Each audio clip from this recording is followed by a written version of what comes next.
Alam nyo, ganito ang problema, Mr. Domingo. Pag ang isang religious leader na nagsasabing siya'y alagad ng Diyos, pumayag na humalo sa politika, yun ang palatandaang hindi sa Diyos yan. Tandaan nyo. Pero ako, hindi ako ano dyan. Ako, hindi ako kakandidato. Pero mo naman, preacher ka, kakandidato ka. Pwede ka ba maglingkod sa dalawang Panginoon? Ayaw nga ni Kristo nun eh. Kaya yung mga kandidato dyan, mga preacher, huwag yung boboto yan. Hindi tapat sa Diyos nila yan. Sabi ng Diyos sa Biblia, huwag kang di ka pwede maglingkod sa dalawang Panginoon, tapos leader ka ng reliyon, kakandidato ka. Buisit ka.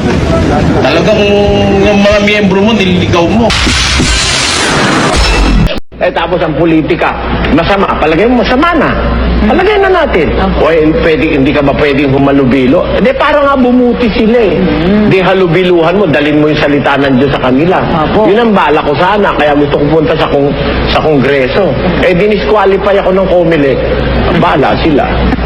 Pero ako, hindi ako ano dyan. Ako, hindi ako kakandidato. Pero mo naman, preacher ka, kakandidato ka. Pero mo naman, preacher ka, kakandidato ka. Pwede ka ba maglingkod sa dalawang Panginoon? Ayaw nga ni Kristo nun eh. Kaya yung mga kandidato dyan, mga preacher, huwag yung boboto yan. Hindi tapat sa Diyos nila yan. Sabi ng Diyos sa Biblia, huwag kang di ka pwede maglingkod sa dalawang Panginoon, tapos leader ka ng reliyon, kakandidato ka. Buisit ka.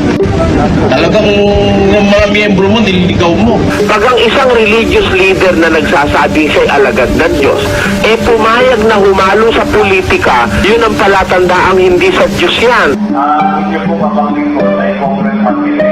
Yun ang palatandaang hindi sa Diyos yan. Tapos ang politika, masama. Palagay mo, masama na. Palagay na natin. O hindi ka ba pwedeng humalubilo? Parang nga bumuti sila eh. Di halubiluhan mo, dalin mo yung salita ng Diyos sa kanila. Yun ang bala ko sana, kaya gusto ko punta sa kongreso. Dinisqualify ako ng COMELEC. Bala sila. Luko-luko eh.